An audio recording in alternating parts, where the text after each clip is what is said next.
વિદ્યાર્થી મિત્રો, આજે ચેપ્ટર 2ના ઉદાહરણ દાખલા આપણે જોવાના છે. એમાં પહેલો જ એક્ઝામ્પલ છે 2.1. પ્રશ્ન આવો છે કંઈક, નીચે આપેલ ખૂણાના મૂલ્યને રેડિયનમાં ફેરવો. પહેલો પ્રશ્ન છે એ, 1 ડિગ્રી બરાબર ખાલી જગ્યા રેડિયન. 1 ડિગ્રી બરાબર ખાલી જગ્યા રેડિયન. તો આપણે ખબર છે પાઈ રેડિયન બરાબર 180 ડિગ્રી. અને તમે આમ પણ લખી શકો 1 ડિગ્રી ગુણ્યા 180 બરાબર પાઈ રેડિયન. 180ને આપણે સામે લઈ જઈએ એટલે 1 ડિગ્રી બરાબર પાઈ બાય 180 રેડિયન. અને એટલે પહેલો પ્રશ્ન હતો 1 ડિગ્રી બરાબર ખાલી જગ્યા રેડિયન. તો આપણને જે ખબર હતી પાઈ રેડિયન બરાબર 180 ડિગ્રી, એટલે કે 1 ડિગ્રી ગુણ્યા 180, એટલે આ સ્ટેપ બેઠું પાછું આવી ગયું, બરાબર પાઈ રેડિયન. 180ને આપણે સામે લઈ ગયા એટલે કે 1 ડિગ્રી બરાબર પાઈ બાય 180 રેડિયન. બીજો પ્રશ્ન છે બીજો પ્રશ્ન બીમાં છે 1 મિનિટ બરાબર ખાલી જગ્યા રેડિયન. 1 મિનિટ બરાબર ખાલી જગ્યા રેડિયન. હવે આપણે પહેલાં તો મિનિટને ડિગ્રીમાં ફેરવવું પડશે. મિનિટને ડિગ્રીમાં કેવી રીતે ફેરવવાના તે સમજાવું. કે 1 ડિગ્રી બરાબર 60 મિનિટ, અથવા હું આમ લખી દે 1 મિનિટ ગુણ્યા 60 બરાબર 1 ડિગ્રી. આ 60 ગુણાકારમાં છે, સામે જાય એટલે ભાગાકારમાં, એટલે કે 1 મિનિટ બરાબર 1 ભાગ્યા 60 ડિગ્રી. હવે આપણો પ્રશ્ન છે આવી કે 1 મિનિટ બરાબર ખાલી જગ્યા રેડિયન, મને એટલે કે 1 મિનિટ બરાબર 1 ભાગ્યા 60 ડિગ્રી. હવે ડિગ્રીને રેડિયનમાં ફેરવવાના. જસ્ટ ઉપરનો એક્ઝામ્પલ, 1 રેડિયન બરાબર પાઈ બાય 180, 1 ડિગ્રી બરાબર પાઈ બાય 180 રેડિયન. એ સ્ટેપ લખીએ કે 1 ડિગ્રી બરાબર પાઈ બાય 180 રેડિયન. તો આપણી પાસે કેટલા છે ડિગ્રી? 1/60 ડિગ્રી બરાબર કેટલા રેડિયન. એટલે એનો અર્થ એવો થવાનો 1/60 ગુણ્યા પાઈ બાય 180, એટલે સાદું રૂપ આપીએ પાઈ છેદમાં 180 ગુણ્યા 60 રેડિયન. કોના બરાબર આવ્યું? 1 મિનિટ બરાબર. હવે આને તમે ગુણાકાર છે ફેરવી કાઢવાનો. 18 ગુણ્યા 6 જે આવે આપણો જવાબ. ફરીથી સેમ પ્રશ્ન સી છે. 1 સેકન્ડ એટલે આવી 2 લીટી કાઢવાની. મિનિટમાં 1 લીટી, ડિગ્રીમાં ગોળ કરવાનો આમ. બને અહીંયા પ્રશ્ન છે 1 સેકન્ડ બરાબર ખાલી જગ્યા રેડિયન. તો સેકન્ડનું પહેલાં મિનિટમાં ફેરવો, મિનિટનું ડિગ્રીમાં ફેરવો, અને પછી ડિગ્રીનું રેડિયનમાં. હજુ એક વખત તમને હું આ જ સ્ટેપ સમજાવું કે 1 મિનિટ, આપણે ઘડિયાળની વાત કરી યાદ આવે તો, 1 મિનિટ બરાબર 60 સેકન્ડ. અને હું આ રીતે લખું છું, જોજો 1 સેકન્ડ ગુણ્યા 60 બરાબર 1 મિનિટ. લખાય ને, ખ્યાલ આવે છે ને. એક એ ગુણાકાર માટે તટસ્થ સંખ્યા, એટલે 60 ગુણ્યા 1 એટલે 60 જ થવાનું અને એકમ આવી જવાનો સેકન્ડ. હવે આ 60 1 સેકન્ડ સાથે ગુણાકારમાં છે, સામે જવાના, એનો અર્થ થાય 1 સેકન્ડ બરાબર 1/60 મિનિટ. હવે મિનિટને આપણે શામાં રૂપાંતર કરવાના? ડિગ્રીમાં. તો જસ્ટ હમણે જોઈ જ ગયા, એ બેઠા સ્ટેપ લખીએ. જો 1 મિનિટ અહીંયા છે, 1 મિનિટ બરાબર 1/60 ડિગ્રી. કોઈકને એવું લાગે કે મને ખ્યાલ નથી આવતો, તો ખૂબ સરળ રીત, 1 ડેરી મિલ્કના 5 રૂપિયા તો 7 ડેરી મિલ્કના કેટલા? એ આપણને તરત આવડે રુચિને કારણે. તેમ એવો જ પ્રયત્ન કરવાનો. 1 ડેરી મિલ્ક એટલે કે 1 મિનિટના કેટલા? 1/60 ડિગ્રી. 1 ડેરી મિલ્કના 5 રૂપિયા તો 7 ડેરી મિલ્કના કેટલા? એટલે આપણી પાસે સેકન્ડ કેટલા છે? 1/60 મિનિટ બરાબર કેટલા ડિગ્રી? એનો અર્થ જવાબ આવશે 1/60 ગુણ્યા 1/60 એટલે કે 1 સેકન્ડ બરાબર 1/3600 ડિગ્રી. ફરીથી સેકન્ડનું પહેલાં આપણે શામાં ફેરવ્યું? મિનિટમાં. બને સેકન્ડનું મિનિટમાં ફેરવ્યું કે 1 સેકન્ડ બરાબર 1/60 મિનિટ. ત્યાર પછી મિનિટનું ડિગ્રીમાં ફેરવ્યું. બને એટલે 1 સેકન્ડ બરાબર કેટલી ડિગ્રી? 1/3600. જે મિત્રોને ઇન્ટરેસ્ટ આવે તો ડાયરેક્ટ લખે. 1 સેકન્ડ છે ને, એને 60 વડે ભાગો એટલે મિનિટ, પાછા 60 વડે ભાગો એટલે ડિગ્રી. આ બધા સ્ટેપ પણ નહીં લખે. સેકન્ડને મિનિટમાં ફેરવવા 60 વડે ભાગવાનું. જો અહીં સ્ટેપ બાજુમાં લખું પાછો. 1 સેકન્ડ 60 વડે ભાગો એટલે મિનિટ. જો 1 મિનિટ 60 વડે ભાગો એટલે ડિગ્રી. આટલું પણ યાદ રાખે ને તો આ બધા સ્ટેપ નહીં લખવા પડે, પણ આ તમને સમજવા ચાલે એટલા માટે હું સમજાવતો છું. હવે આપણે આગળ જઈએ. પ્રશ્ન છે 1 સેકન્ડ બરાબર કેટલા રેડિયન? તો મારું પહેલું કામ હતું, જો 1 સેકન્ડ બરાબર 1/60 મિનિટ. મિનિટને શામાં ફેરવાનું? ડિગ્રીમાં, એટલે પાછા 60 વડે ભાગી દીધા. એટલે 1/60 ગુણ્યા 60 ડિગ્રી આવી ગયો 3600. ખ્યાલ આવે ને? 1 સેકન્ડ બરાબર 3600 ડિગ્રી. હવે 1 ડિગ્રી બરાબર π/1 80 રેડિયન. 1 ડિગ્રી બરાબર π/1 80 રેડિયન. તો 1/3600 ડિગ્રી બરાબર કેટલા? એટલે કે 1/3600 ગુણ્યા π/1 80 રેડિયન. ફરીથી આ દાખલો 2 થી 3 વાર ગણવાનો. દરેક વખતે પદ્ધતિ બદલતા જવાનું. તમને બરાબર સમજ પડી જાય પછી ડાયરેક્ટ લખવાનું. સેકન્ડનું મિનિટમાં ફેરવવા, આ રહ્યું 60 વડે ભાગો. મિનિટનું ડિગ્રીમાં ફેરવવા, 60 વડે ભાગો. ડિગ્રીનું રેડિયનમાં ફેરવવા, π/180 વડે ગુણો. તો આ બધો આપણો સમય બચી જાય. જો આ ડાયરેક્ટ આવડે તો આપણો સમય બચે. આગળ જઈએ. બીજો દાખલો હમણાં ગણાવતો નથી, ત્રીજો દાખલો. અને આપણે 2.3.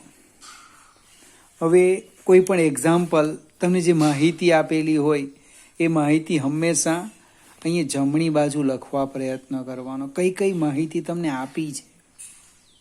બીજો પ્રશ્ન, કઈ વસ્તુ શોધવાની છે એને તમારે જમણી બાજુ લખવાનું. હવે આ જે ત્રીજો દાખલો છે એની રકમ વાંચું છું. જો ચોપડી હોય તો જોજો, 19મા પાના ઉપર છે કે પૃથ્વીના 2 વ્યાસાંત બિંદુઓ A અને B થી એક સાથે ચંદ્રનું અવલોકન કરતા બંને અવલોકન દિશાઓ એ ચંદ્ર પાસે 1 ડિગ્રી 54 મિનિટ જેટલો ખૂણો આંતરે છે. જો પૃથ્વીનો વ્યાસ આટલો હોય તો ચંદ્ર અને પૃથ્વી વચ્ચેનું અંતર શોધો. કંઈક બહુ ખ્યાલ આવતો નથી તો પ્રયત્ન કરો. આ આપણે પૃથ્વી લઈ લઈએ. જો આ આપણી પૃથ્વી. વ્યાસાંત એટલે વ્યાસને છેડાવેલા બે બિંદુ એ અને બી. ચંદ્ર ક્યાં છે તો કે આ ચંદ્ર છે. ચંદ્ર, મૂન ફોર એમ લખો. હવે બંને આપણે અવલોકન કરીએ એટલે આ અવલોકન દિશા મળી. આ જે ખૂણો એ થીટા તમને આપેલો છે. આપણે ચોપડીમાં આ એ બી ને બેઝ કહેલો, બેઝ ફોર બી. કેટલાક મીટર લખે ભાઈ, વ્યાસ એટલે અંગ્રેજીમાં ડાયામીટર કહેવાય. ડાયામીટરનો ડી એવું નહીં, બેઝ ફોર બી. તમને શું આપેલું છે તો બી આપેલો છે. કંઈ જમણી બાજુ લખો બી. બને પૃથ્વીનો વ્યાસ આપેલો છે 1.276 ગુણ્યા 10⁻7 મીટર. ત્યાર પછી આ જે અંતર છે એ કેપિટલ ડી છે આપણી થિયરીમાં. ખૂણો આપેલો છે દ્રષ્ટિ સ્થાન ભેદ કોણ થીટા 1°54'. તો માયગું શું છે? Capital D. પૃથ્વી અને ચંદ્ર વચ્ચેનું અંતર. ફરીથી પહેલાં આપેલી માહિતી જમણી બાજુ લખો. બરાબર. ત્યાર પછી સામેનો ભાગ એનો છોડી દેવાનો અને ગણતરી નીચેથી કરવાની. હવે જે માહિતી આપેલી છે એસઆઈ પદ્ધતિમાં છે, એકવાર ચેક કરી લઈએ. તો વ્યાસ એ મીટર છે, કોઈ વાર કિલોમીટરમાં આપે એટલે પ્રશ્ન નહીં. પણ જે ખૂણો છે એ રેડિયનમાં નથી અને બે જુદા જુદા એકમ છે. એક ડિગ્રી છે અને એક મિનિટ છે. તો આપણે જો ચોપડીનો ઉપયોગ કરીએ, હું ફરીથી અહીંયા સમજાવું છું. થીટા લખેલું છે 1°54'. આ ડિગ્રીને હું મિનિટમાં ફેરવું. મિનિટમાં એટલે 1° બરાબર 60 મિનિટ વત્તા 54 મિનિટ. 60 વત્તા 54 એટલે લગભગ 114 મિનિટ. હવે આપણે ઉપરના દાખલાનો ઉપયોગ કરીએ. મિનિટને ડિગ્રીમાં ફેરવવું છે તો 60 વડે ભાગો એટલે 114 ભાગ્યા 60 ડિગ્રી. પાછો પ્રશ્ન ઉદ્ભવ્યો, તમને કોણે કીધું 60 વડે ભાગવા માટે? એની સાથે ગુણાકાર કરો, સરવાળો કરો, બાદબાકી કરો, આવા પ્રશ્ન પૂછવાના. તો ત્યારે ખ્યાલ આવે એ સ્ટેપ. બને આપણે અહીંયા જસ્ટ આ દાખલો કે 1° બરાબર 60 મિનિટ એટલે 60 મિનિટ બરાબર 1° એ 60ને સામે લઈ ગયા એટલે 1 મિનિટ બરાબર 1/60 ડિગ્રી. મને 1 ડેરી મિલ્કના 5 રૂપિયા તો 7ના કેટલા? આ બેનો ગુણાકાર થાય. ખ્યાલ આવે ને? એ સ્ટેપ અહીંયા લખ્યું. 60 વડે મેં ભાગી દીધા. હવે ડિગ્રીનું રેડિયનમાં ફેરવવાના એટલે એક સ્ટેપ આગળ જવાનું, યાદ રાખવાનું. શું કરવાનું? ચલો યાદ આવે તો હું લખું છું 114 ભાગ્યા 60. આશા અથવા અપેક્ષા રાખું કે તમે વિચારી રાખ્યું હશે. ગુણ્યા π/180 રેડિયન. ચલો એટલે આપેલી માહિતી એક વ્યાસ આવી ગયો અને ખૂણો આવી ગયો. હવે આપણે કઈ વસ્તુ શોધવાના છે? ડી. પૃથ્વી અને ચંદ્ર વચ્ચેનું અંતર. તો અહીંયા ખૂણો ખૂબ નાનો છે એટલે ખૂણાની વ્યાખ્યાનો ઉપયોગ કરીએ.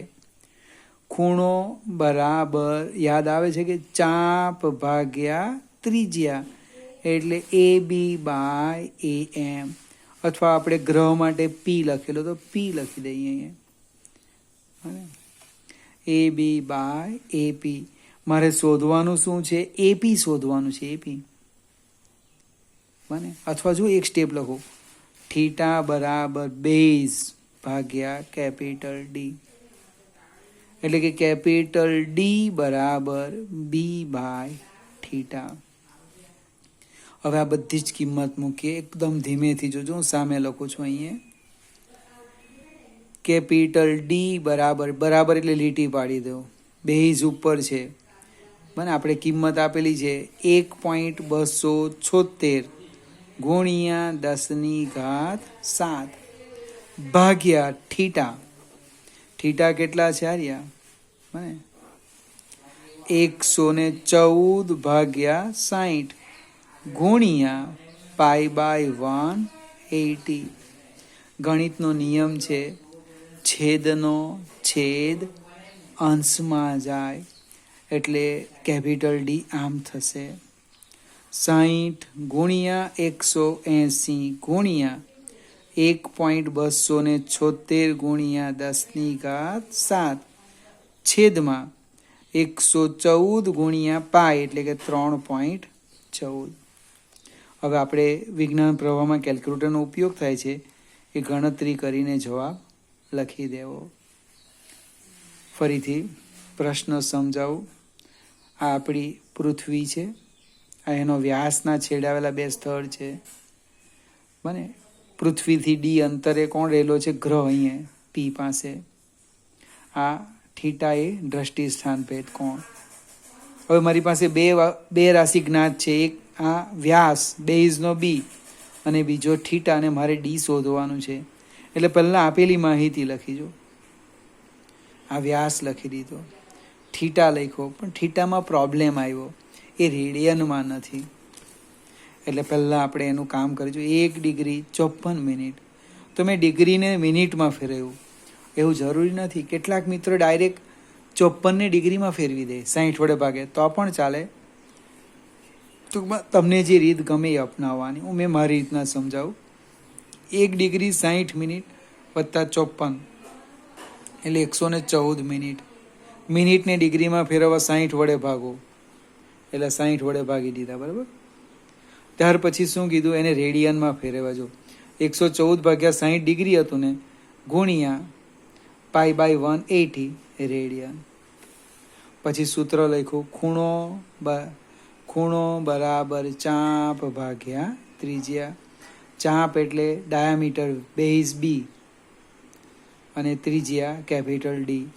ડી મારે શોધવાનું છે, એટલે કે બી પાય થીટા. કિંમત મૂકે અહીંયા. હા જો આ વ્યાસ બી લખ્યો, થીટા છેદનો છેદ અંશમાં આવી ગયો. ખ્યાલ આવશે ને? 60 ગુણ્યા 180 ગુણ્યા આટલા ભાગ્યા જે આવે એ જવાબ. ફરીથી આ જ દાખલો બીજી વાર ગણીએ.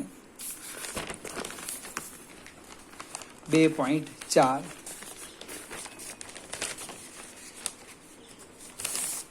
આજે દાખલા ગણાવું છું એ બધાની નોટ વ્યવસ્થિત બનાવવાની, નંબર લખવાનો. 2.4માં એ જ દાખલો ફરીથી ગણીએ. સૂર્યનો કોણીય વ્યાસ.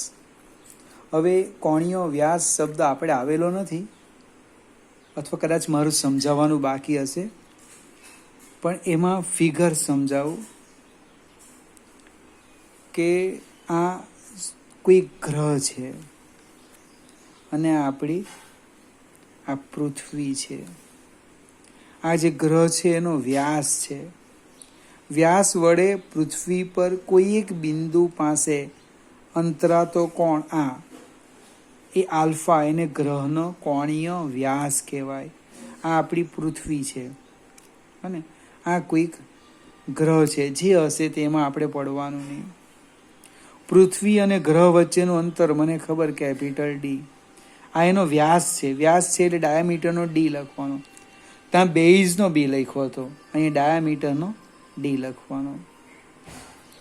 હવે આ રકમ કંઈક આ રીતની છે કે સૂર્યનો કોણીય વ્યાસ. કોણીય વ્યાસ એટલે તમને આલ્ફા આપેલા છે, અહીંયા લખી દઉં. આલ્ફા બરાબર 1920 સેકન્ડ. અને ફરીથી સૂર્યના વ્યાસ વડે પૃથ્વી પર અંતરાતો કોણ કેટલો? 1920 સેકન્ડ. સહેજ આપણે આગળ જઈએ. સૂર્ય અને પૃથ્વી વચ્ચેનું અંતર આપ્યું છે કેપિટલ ડી, 1.496 × 10⁻11 મીટર. મને સૂર્ય અને પૃથ્વી વચ્ચેનું અંતર 1.496 ગુણ્યા 10⁻11 મીટર. પ્રશ્ન છે સૂર્યનો વ્યાસ શોધો. જસ્ટ હમણે જ દાખલો જોઈ ગયા, એ જ પાછો ગણવાના. ખૂણો અહીંયા શું થવાનું, ફિગર જો સમજાવું. આ આપણો ખૂણો બરાબર ચાપ ભાગ્યા ત્રિજ્યા. પણ પ્રશ્ન સમજાવી દે પહેલાં. આલ્ફા આપણો રેડિયનમાં નથી, એટલે પહેલું જ કામ આપણે આલ્ફાનું લેવાના. 19-20 સેકન્ડ. જો તમને રકમની અંદર સીધું જ આપ્યું હોય કે 19-20 સેકન્ડ બરાબર આટલા રેડિયન, તો લખી દેવું. પણ મને આપ્યું નથી, તો મારે પ્રયત્ન કરવો પડશે. કેવો પ્રયત્ન? તો સેકન્ડ છે એને હું મિનિટમાં ફેરવું છું. 19-20 ભાગ્યા 60 મિનિટ. 60 વડે ભાગવાનું, બરાબર ને? હવે એ મિનિટ છે એને આપણે ડિગ્રીમાં ફેરવીએ, એટલે 19-20 ભાગ્યા 60 ગુણ્યા પાછા 60 છેદમાં વડે ભાગી દેમ, એટલે સામા રૂપાંતર થઈ ગયું, ડિગ્રીમાં રૂપાંતર થઈ ગયું. હવે એને સામા રૂપાંતર કરી રેડિયનમાં. 19-20 છેદમાં 3600 ગુણ્યા π/180 રેડિયન. મને ફરીથી સેકન્ડ હતું, કેટલા સેકન્ડ? 19-20 સેકન્ડ. એને 60 વડે ભાગી દીધા એટલે મિનિટ આવી. ફરીથી 60 વડે ભાગ્યા એટલે ડિગ્રી આવી ગઈ, અને એને π/180 વડે ગુણ્યા એટલે કેટલા થઈ ગયા? રેડિયન. હવે આપણે સૂત્રનો ઉપયોગ કરીએ કે ખૂણો એટલે કે આલ્ફા બરાબર ચાપ ભાગ્યા ત્રિજ્યા. તો અહીં હું લખું છું, ખૂણો આલ્ફા બરાબર ચાપ એટલે કે વ્યાસ ડી ભાગ્યા ત્રિજ્યા કેપિટલ ડી. આપણે શોધવાનું શું છે? અજ્ઞાત રાશિ ડી છે, એટલે એનું સૂત્રના કરતા કરું એટલે આલ્ફા ડી. આલ્ફાની કિંમત મૂકીએ જો. 19-20 છેદમાં 3600 ગુણ્યા π/180 રેડિયન ગુણ્યા કેપિટલ ડી 1.496 ઇન્ટુ 10⁻11. અને આનું સાદું રૂપ આપો એટલે સૂર્યનો વ્યાસ આવશે. ફરીથી આજે મેં આ 3 દાખલા ગણાવ્યા, કમ્પ્લીટ તૈયાર કરી દેવાના. આવતીકાલે બીજા 2 દાખલા ગણાવીશ ત્રુટીના, એ અગત્યના છે. ન સમજ પડે તો મને મેસેજ કરજો, ફરીથી હું સમજાવીશ.